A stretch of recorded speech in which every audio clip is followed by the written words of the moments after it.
Night settled quietly over the vast sweep of Interstate 80, not far from the endless cornfields stretching through Nebraska. The only sound cutting through the dark was the steady rumble of Martin's 18-wheeler as he pushed through. Another long shift. He was hauling one of the biggest loads of his career, electronics stacked tight from floor to ceiling, worth more money than he'd see in 20 lifetimes. The weight of that responsibility, mixed with the monotony of empty roads and radio static, pressed down on him more with every mile. His hands gripped the steering wheel a little tighter. It wasn't the first time Martin had driven through the night like this, but something about tonight felt heavier. Maybe it was how far he was from home, thinking about his wife, Liz, and their 2 kids who would already be asleep back in Omaha. Or maybe it was the stories he'd heard about things going wrong on highways, just like this one. He wiped his brow and tried to shake the weight off with a half-hearted chuckle. Just a couple hundred more miles to go. Suddenly, on the side of the road, the headlights picked out a shape that didn't belong. It took Martin a second to realize. It was a woman, someone young, waving her arms, desperate enough to try to flag down a speeding truck in the middle of nowhere. Her silhouette looked small and a little shaky in the glare. Martin felt that familiar rush of doubt. Should he stop? He knew the company rules, all spelled out in orientation. Don't ever pull over for strangers. Too much could go wrong. But could he really drive on without a second glance? Leaving her meant safety for him, and his company's cargo would be untouched. But he also knew how it would haunt him, the thought of someone needing help, and him just rolling by. It would stick with him, gnaw at him during every long haul ahead. He could feel his dad's voice in his head, about how every choice mattered, and images of his family flashed through his mind. Was he the kind of man who ignored someone stranded and scared? The woman's face came into full view then, anxious but hopeful as the headlights swept over her. Martin took a deep breath, still waiting for something, anything to make the decision. Easier, but no sign came. In the end, it was just him, the empty night and the weight of the moment. He exhaled slowly, eased his foot onto the brakes, and watched his taillights glow red in the dark as the truck drifted to a stop. The truck's brakes let out a heavy sigh as Martin pulled over to the shoulder, gravel crunching beneath the tires. He popped open the passenger door and leaned out, calling, "Hop in before you freeze out there." The woman, bundled up in a faded denim jacket, didn't stumble or hesitate. She crossed the few steps toward the truck with a purposeful stride, her beat-up canvas bag slung across her shoulder like she'd been carrying it for miles. She met Martin's eyes directly, her expression tight but polite, and climbed into the cab.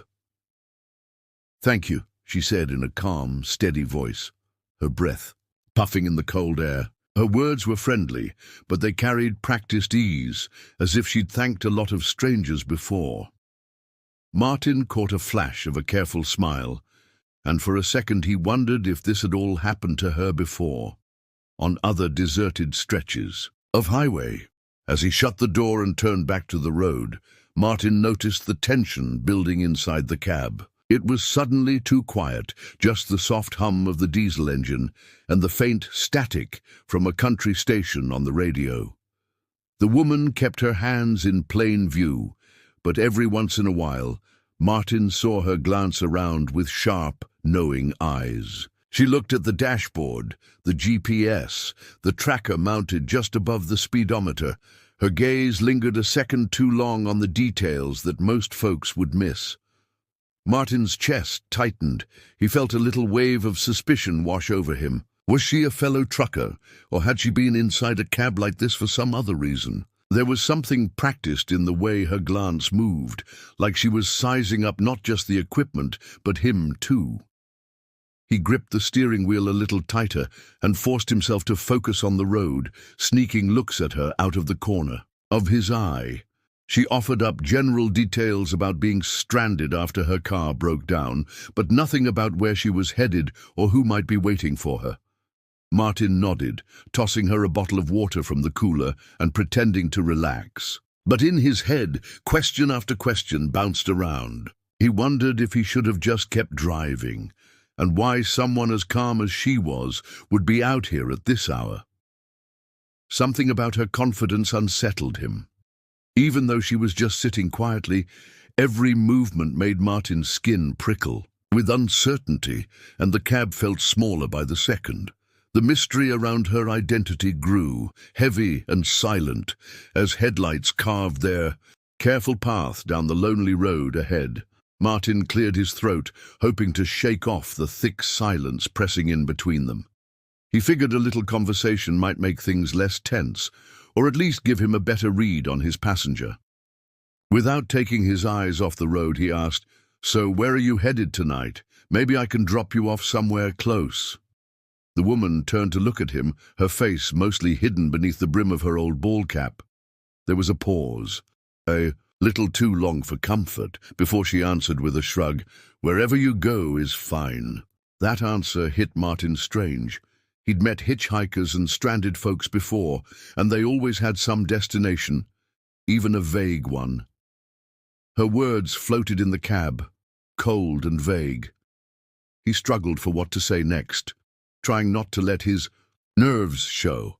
"Well, I'm hauling all the way to Cheyenne," he offered, glancing at her reflection in the window. She gave just the hint of a nod, her lips barely moving.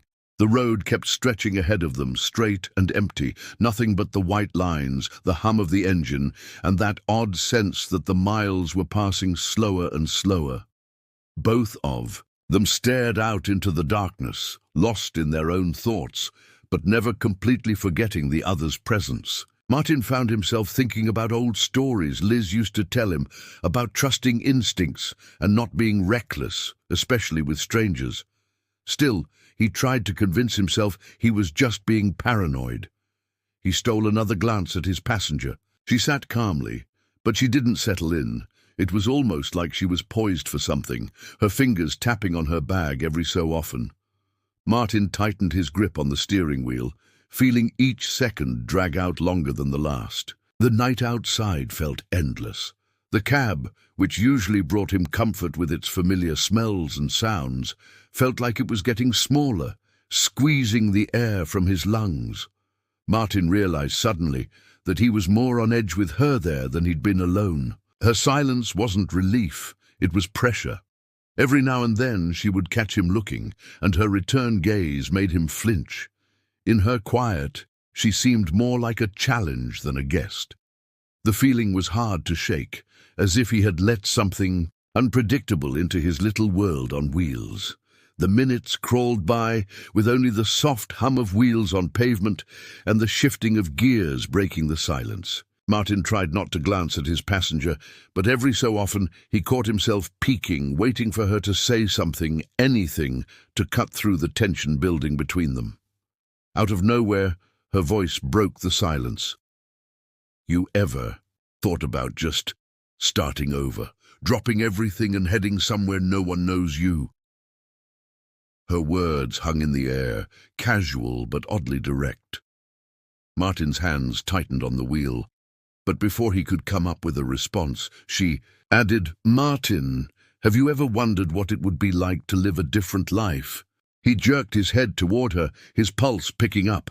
That moment, the sound of his name coming from her lips rattled him to the core. He was sure he hadn't told her who he was. He'd been careful, as always, keeping things vague. Maybe she'd seen his name stitched above his jacket pocket. Had she caught a glance at his paperwork on the dash, or his logbook? Or was this whole encounter something more than just a coincidence? He tried to laugh it off, but it came out strained. "You know my name?" he asked, watching her closely now, not bothering to hide his suspicion. She just gave a small, odd smile and went back to looking out the window, as if nothing was out of the ordinary. The question lingered between them, words unsaid, coloring the air more than any answer could have. Martin's thoughts raced. He replayed every second since he'd picked her up, searching for some missed detail. A slip, a clue, the control.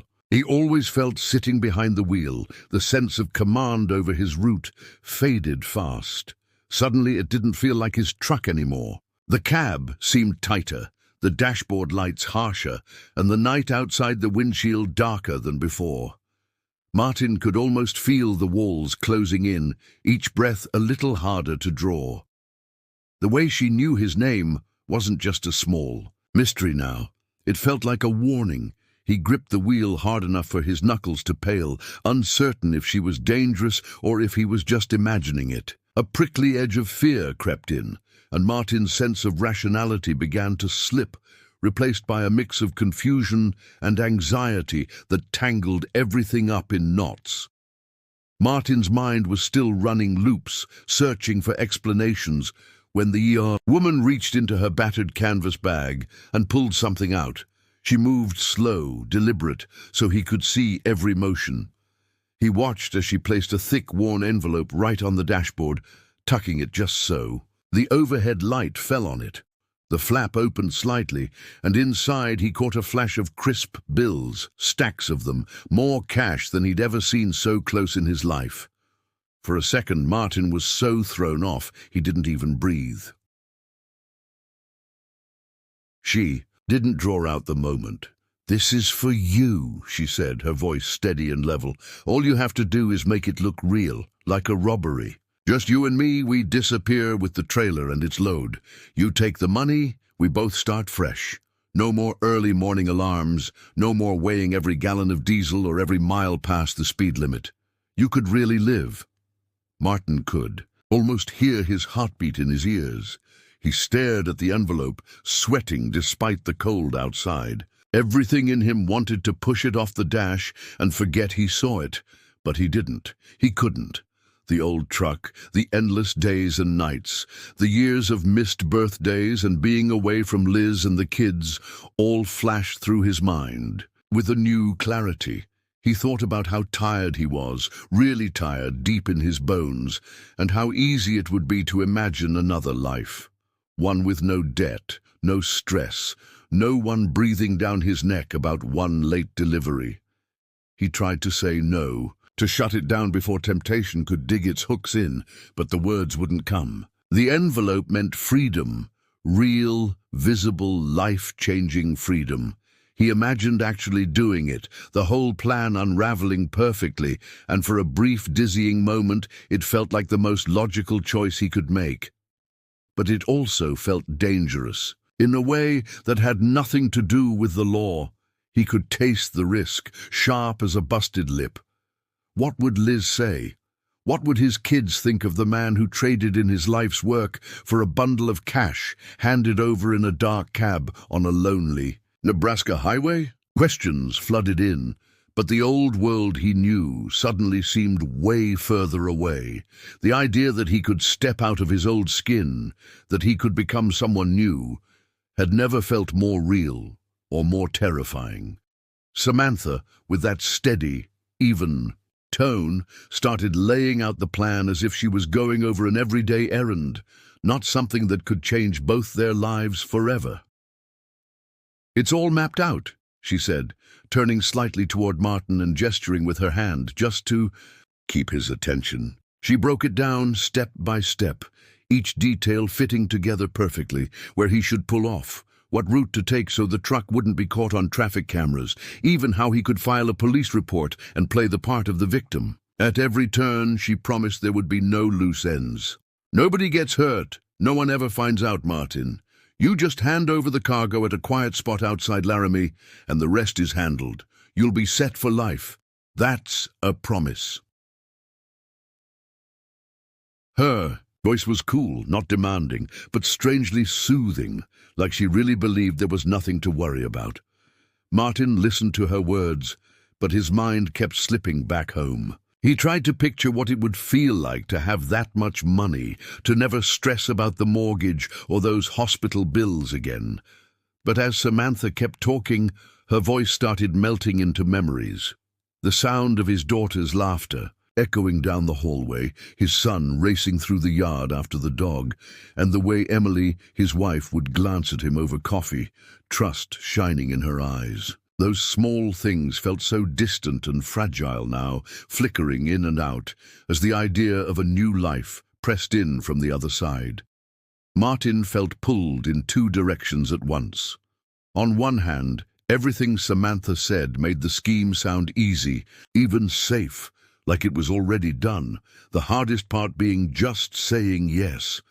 On the other hand, the thought of betraying his family's belief in him was like a knot in his chest that wouldn't untangle. Each word from Samantha pressured him, promising freedom. But every memory of life back in Omaha pressed just as hard, asking who he would be if he did this, if he disappeared with a fortune, but lost everything else that ever mattered. He sat there quietly as her words faded into the hum of the road. Martin stared straight ahead, feeling the weight of two futures stretching out before him, both just out of reach and neither feeling quite like home anymore. The envelope sat on the dashboard, casting a long shadow in the glow of the dashboard. Lights. Martin found it almost impossible not to look at it, even as he kept his eyes on the empty stretch of highway ahead.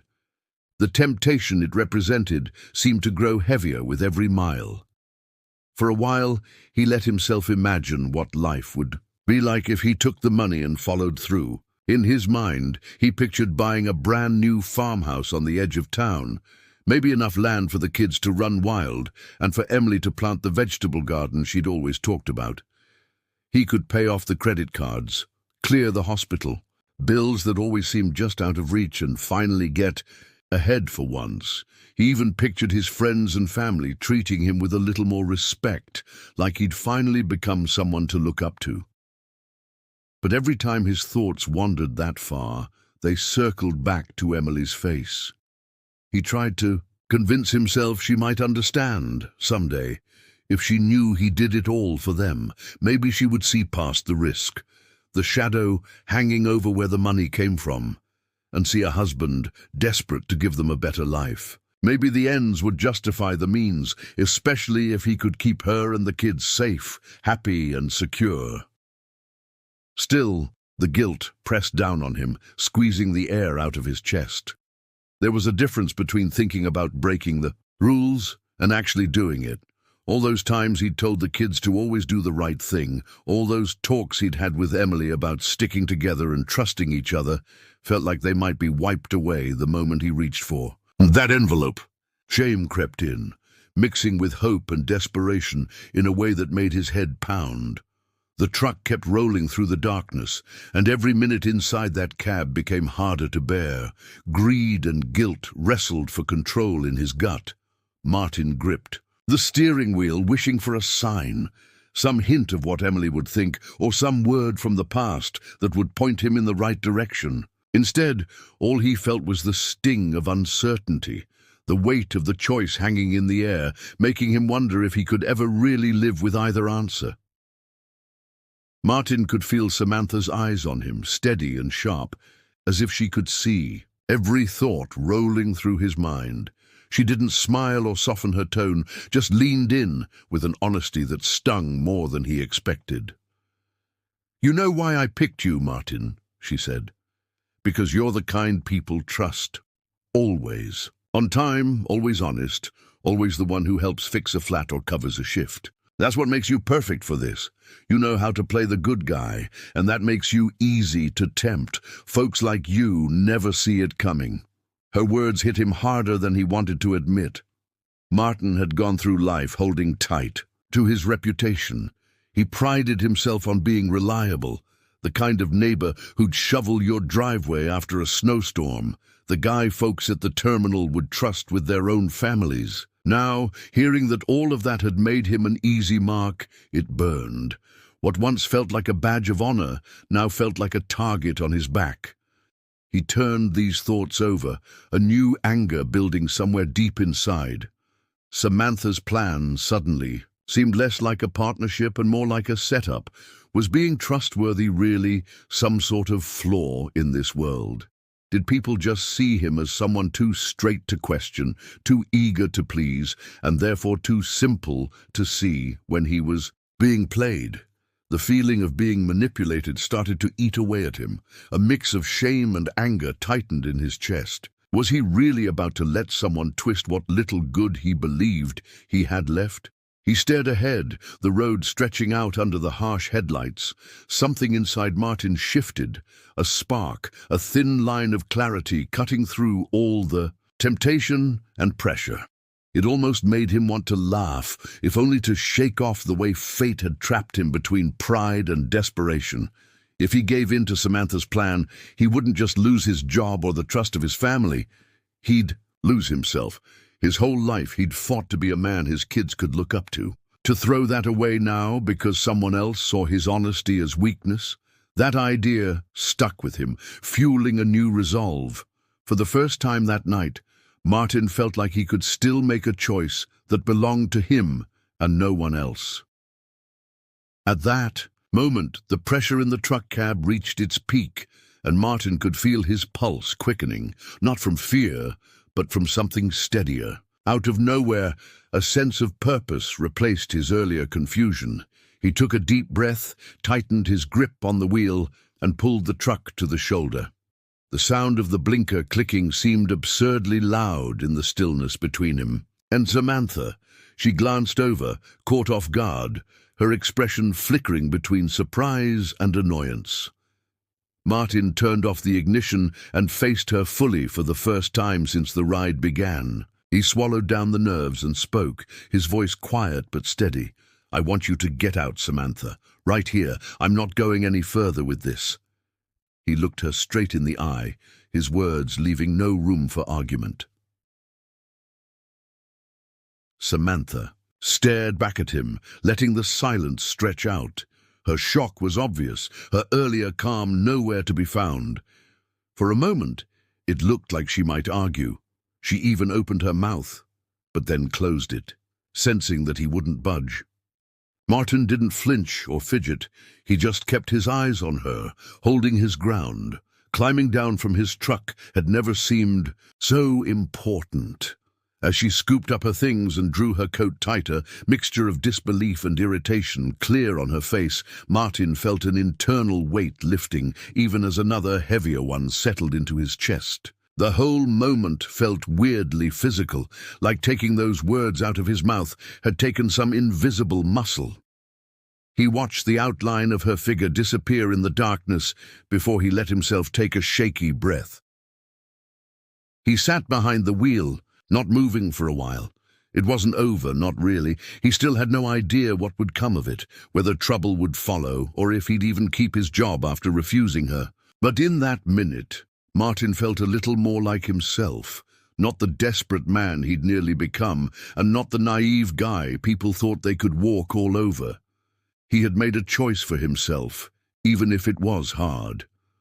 As the engine rumbled back to life, the road ahead was still uncertain. But for the first time in a long while, Martin felt like he owned whatever came next. When Samantha slammed the door and stood there motionless at the edge of the highway, Martin stared ahead, his chest knotted tight. He put the truck in gear and pulled back onto the road, the hum of the engine filling up the cab. For a few miles, he tried to convince himself it was done, that the danger had passed and everything was simple again. But the reality, heavy and creaking, settled right in beside him. The truck was strangely quiet now, without Samantha's voice and her wild scheme crowding the cab. Every little noise, tires on the asphalt, the rattle of the glove box, seemed sharper. Martin kept replaying the moment, watching her in his mind as she stepped down into the night, her shoulders tense, her figure slowly shrinking in the rear view. He wondered if leaving her out there was the end of it, or if this was just the start of something bigger. After all, nobody just walks away from a pile of cash and a plan like that, and Samantha didn't seem like the type to let things go quietly. Doubt gnawed at him. Had he done the right thing or just the harder thing? He imagined the fallout, maybe trouble at work, uncomfortable calls in the middle of the night, someone tracking down his route. That fear of what might come next was hard to shake. Even worse was the thought of explaining it all to Emily. Would she understand why he chose the rougher road, or would she see him as stubborn, walking away from an easy fix nobody would ever know about? Martin wasn't even sure which way he'd answer himself if asked straight out.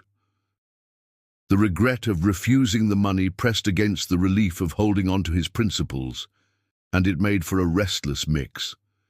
He worried about new threats, about Samantha, popping up again or dragging him deeper into problems he couldn't predict. At the same time, he couldn't shake the worry that maybe he'd just made life harder for everyone at home, that all his effort to do the right thing would come back and cost him more than he could afford. As the lights of Cheyenne finally glimmered far off in the night, Martin clung to the wheel, uncertain about what he'd just survived and what would be waiting for him down the road. The next 2 days dragged by, every hour feeling longer than usual for Martin. Sleep was nearly impossible. He found himself tossing and turning in bed, awake even after Emily had drifted off.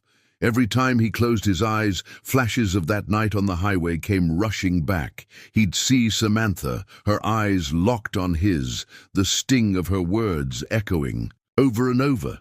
Sometimes he'd hear the slam of the truck door and jerk awake, heart thudding, unsure if he'd actually heard something outside or if his mind was just messing with him.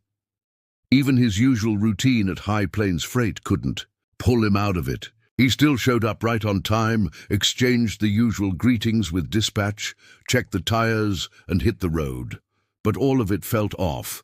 He went through the motions, paid attention to every mile marker, every delivery slip. But there was a constant itch in the back of his mind. It was as if the world around him kept going, without noticing that inside he was changed. When he passed by his co-workers' conversations or grabbed a coffee at a truck stop, he wondered if anyone could tell that something in him was different, or if the secret was his, alone to carry. The memory of Samantha didn't leave him. He remembered the way she had looked at him, so sure of herself and her plan, not just offering him a way out, but sizing him up like she could see all his weak spots. That kind of look was hard to shake. The worst part was thinking about how close he had come to saying yes, picturing all the ways life could have gone if he'd taken the money. Even after making the delivery perfectly, with all the paperwork signed and the boxes unloaded right on schedule, he still couldn't shake the feeling that he'd crossed a threshold he hadn't even noticed at the time. He might have refused her offer, but it felt like his old sense of certainty had been left somewhere on that highway, alongside Samantha. He wanted to leave it all behind, to go home, eat dinner with his family, laugh at the kids' stories, and put it out of his mind. But his conscience wouldn't let him. No matter how hard he tried, the decisions of that night lingered, changing the way he saw himself and maybe the way he'd see the world from then on. On the day of his last delivery run that week, Martin finished unloading a shipment at a big warehouse on the outskirts of Cheyenne. He had barely stashed his clipboard and was checking his manifest when Doug, the head of operations at High Plains Freight, appeared at the edge of the lot. Doug rarely came out of the main office unless something important was up. Martin's heart thudded a little harder in his chest as Doug called him over, his tone flat and unreadable. "Boss wants to see you," Doug said, nodding toward the squat grey High Plains office building that looked even more unfriendly than usual under the cloudy sky. "Now, please."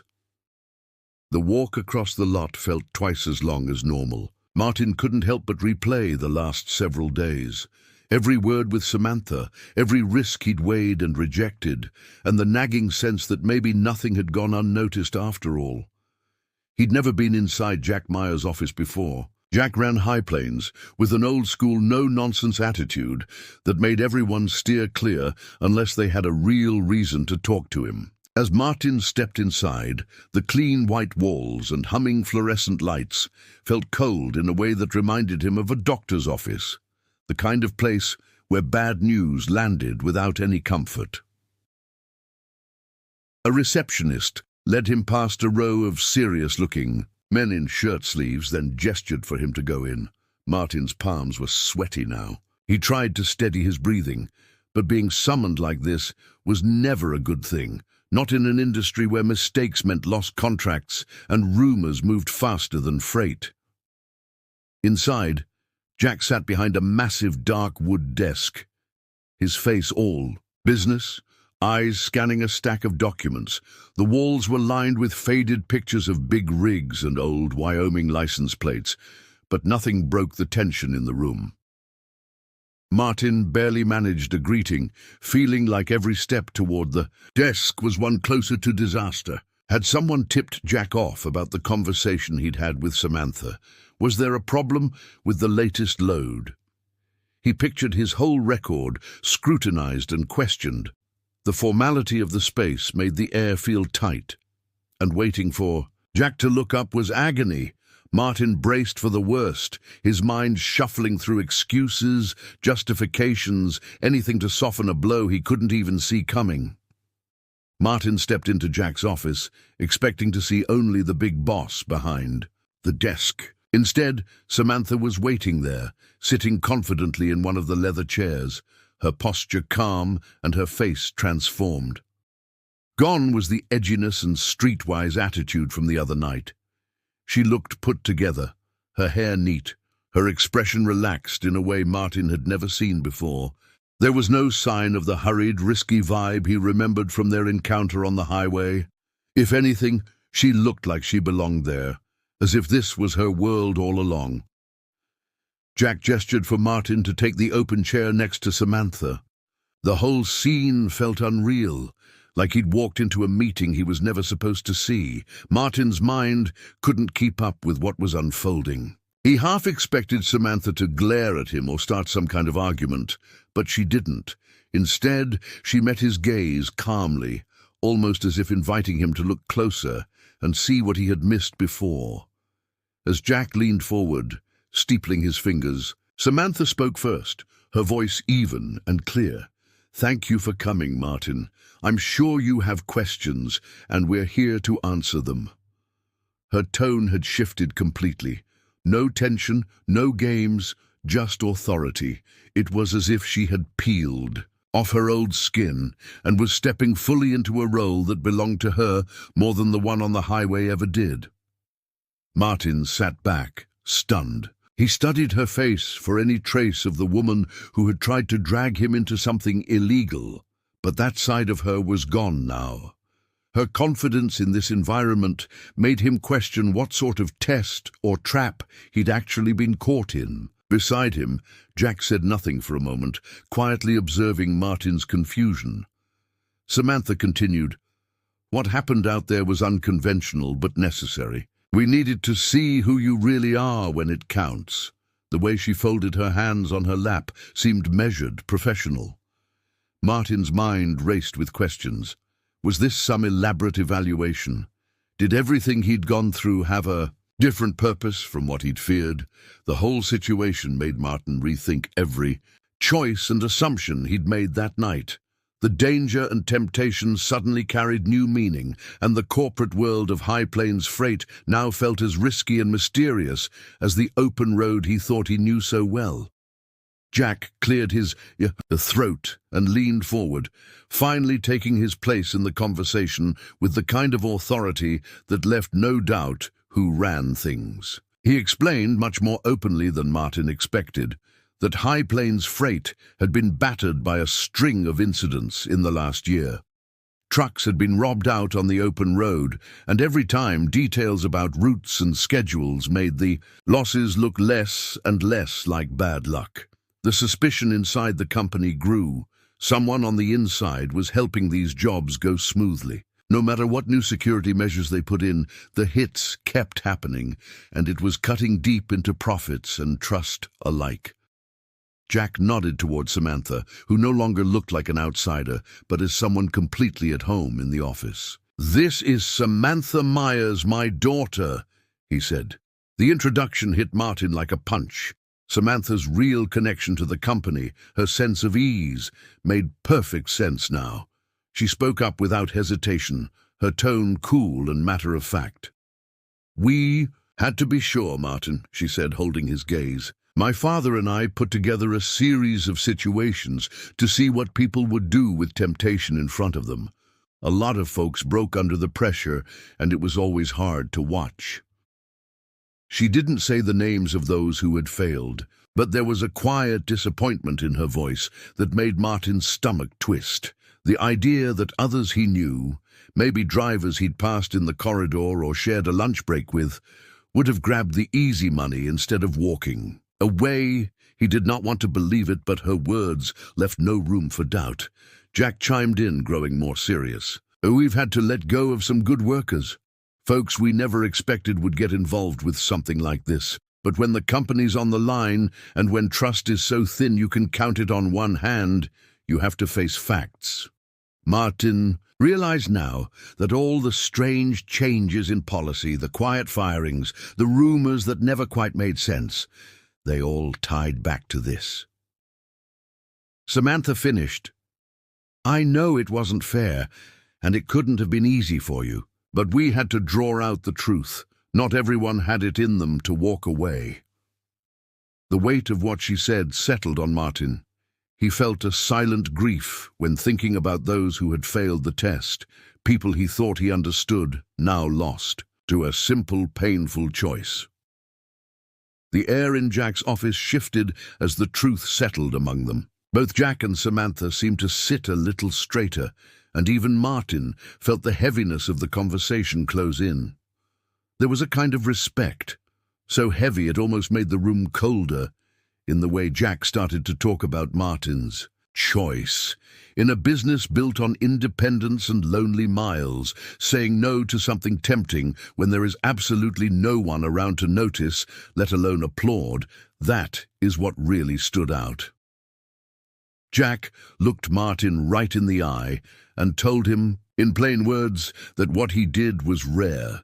Most folks talked about honesty when it meant very little. Martin had been tested in the dark under pressure and did the right thing anyway.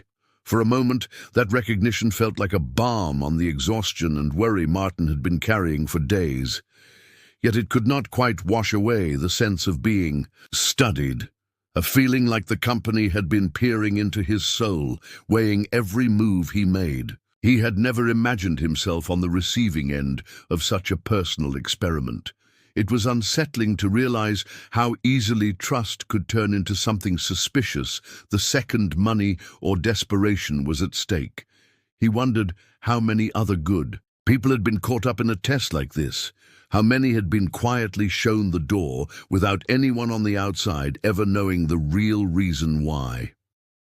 As Samantha and Jack watched him, Martin felt a bit exposed, almost as if they could see straight through to his doubts. Part of him questioned whether he had really acted courageously, or if maybe he had just been too scared to go along with Samantha's scheme. But something else, quieter and stronger, started to grow inside him, a pride he had not noticed before. Maybe it was seeing the respect in Jack's face, or hearing Samantha talk about how unusual integrity like that really was. It was strange. But standing in that office under such close scrutiny, Martin's worries began to ease slightly, just enough to let in the idea that he had done something important.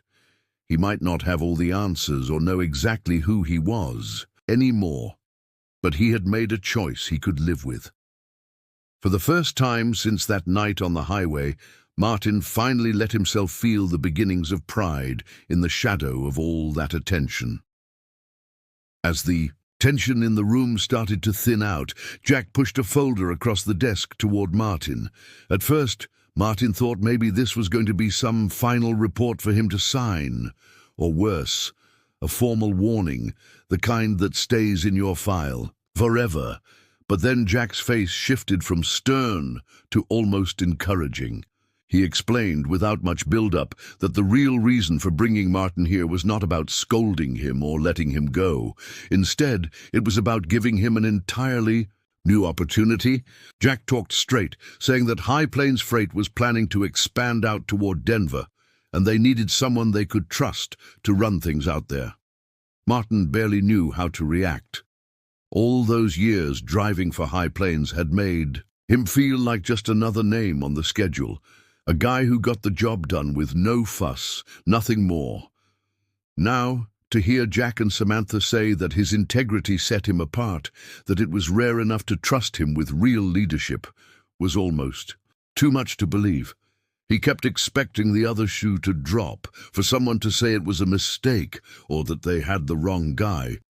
The folder held all the details, reports, a roadmap for the Denver expansion, and even a page listing the extra benefits he would get, including better hours, a bigger paycheck, and more time at home, which struck him hardest of all. The night on the highway felt far away, but Martin could not help comparing the two offers set before him, one from the shadows and one out in the open. Samantha's bribe had promised a quick escape, but only if he sold out everything he believed mattered. This new offer was almost the opposite, a reward not for shortcuts, but for holding on, doing the slow, right thing over many years.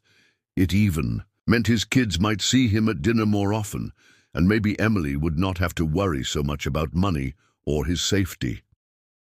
Even so, Martin hesitated. The years of being unseen, just following orders, had left him unsure if he was really the sort of person to take charge. It was strange to think anyone had even noticed all that work.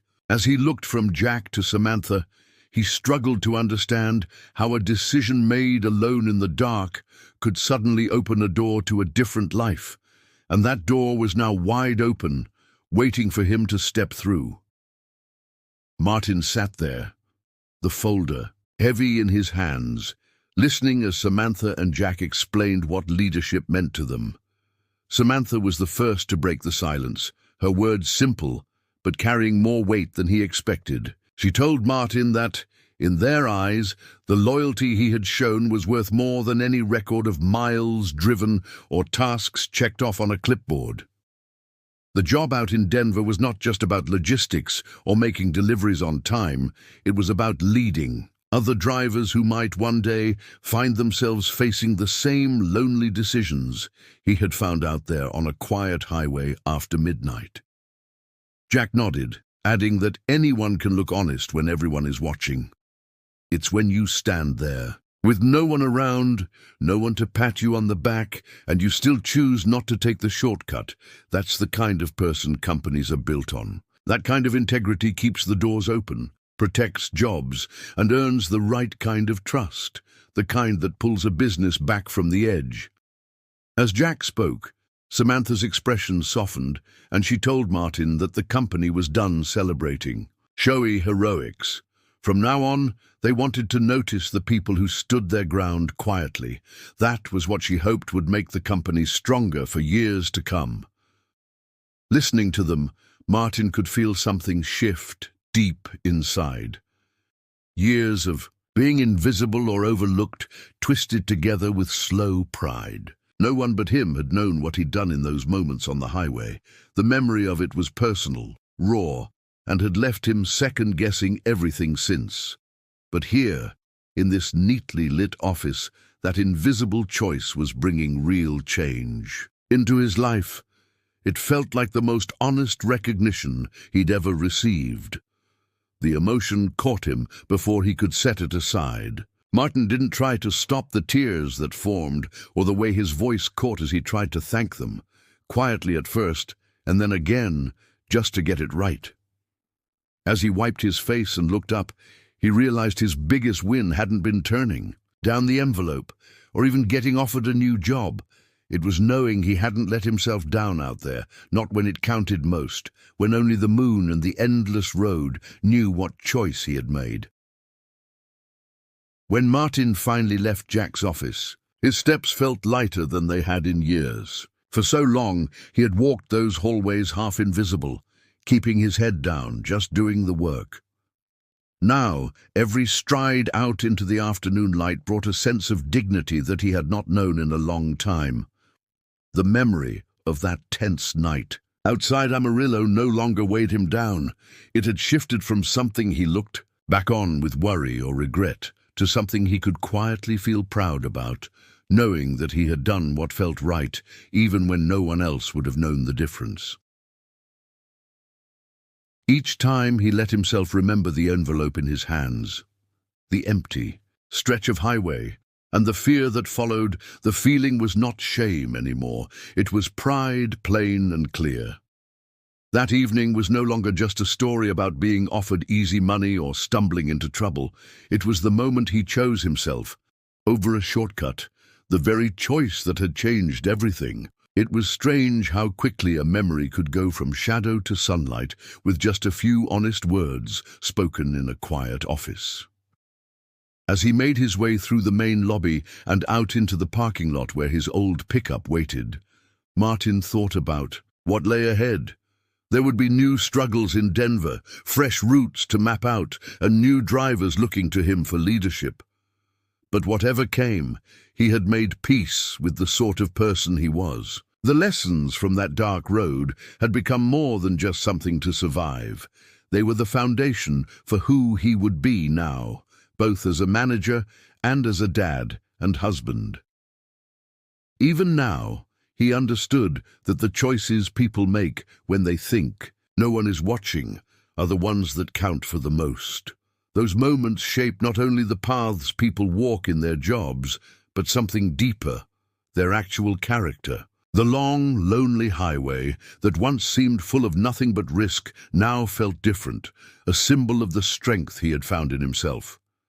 Martin realized he could face temptation or doubt and come out standing on his own 2 feet.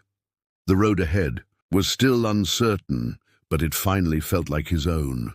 When Martin pulled up to his modest house on the edge of Boulder, the sun had already dipped low behind the mountains. He sat in the truck for a moment, letting the quiet settle in after the whirlwind of the last few days. There had been so many secrets, so much tension, he hardly knew where to start. But as he walked through the front door, the house instantly felt warmer, familiar, and real. Emily was in the kitchen, her hands deep in soapy water, humming to herself, a little tune he recognized from years gone by. Emily glanced over when she heard him, drying her hands and walking over for a hug. Martin held her tight, sinking into the comfort that only she could give. After everything, it seemed so simple, a hug, a home, someone who understood. They didn't need loud conversations or dramatic retellings. He told her a little, just enough. The pressure out on the road, how the company had set up a real test, and the way things had worked out in the end. He kept his voice calm, leaving out the roughest parts, but Emily saw the truth anyway. She listened in that way she always did, her eyes saying more than any words. She asked only what she needed to, nodding quietly at his answers. For the first time in a long while, Martin felt he could finally relax. The trust between them had not changed. If anything, it was stronger. There was something about making it through all that, together, that left him feeling at peace. Later that night, after dinner, his kids climbed up on the old couch beside him, talking about their days at school and the smallest things that made them laugh. He looked around at his family, thinking about how no trophy or company prize would ever matter as much as this. The warmth of a hug, his children's respect, and the comfort of knowing he had stayed true to himself. Deep down, he knew this was the real reward. In that circle of light, with family leaning against his side, Martin understood that integrity was never for show. It was for these quiet moments and for the legacy he was starting to build, where fear ended and the quiet courage to do right began. Many years later, Martin found himself once again driving down that familiar stretch of highway just outside Amarillo. The landscape had not changed much. The same endless fields stretched out beneath a wide Texas sky, the road carrying its usual mix of 18-wheelers and folks just passing through. The hum of the engine was steady, the seat more comfortable now after many promotions and years. Behind a desk, but as he rolled past the bend where it all began, Martin could not help but slow down, his eyes drifting toward the shoulder of the road. He recognized it instantly, a patch of gravel where, years ago, his whole life could have slipped in a different direction. He pulled the truck over just for a minute, stepping out into the dry air, the sun setting golden behind him. Money had come and gone over the years, and with his new job, he had achieved a kind of success he never would have believed possible that night so long ago. But standing there now, Martin realized none of that really filled him up. It was not the bigger paycheck, new house, or fancier title that gave him a sense of peace. What stayed with him, solid and unshakable, was that moment out on the dark road when he had chosen honesty, even knowing there was no guarantee anyone would ever notice. Leaning on the hood of his truck, Martin thought back to all the times since then when he had faced hard decisions, sometimes with people watching, sometimes entirely alone. He knew now that the truest measure of who a person is comes out in the quiet, when there is nothing to win and no applause on the other side. It was during those lonely times, on highways, in empty offices and late nights at home, when he chose what was right, even if it was hard. He took one last look at the place that had once felt threatening and uncertain. Now, it just looked ordinary, and in a way that made him proud. That patch of road would always be a mark on his life, a scar of sorts, but like all scars, it had turned into a reminder of growth. As Martin climbed back into his truck and watched the horizon stretch out ahead, he understood that as long as he kept facing those moments with honesty, he was steering his own story, one choice at a time.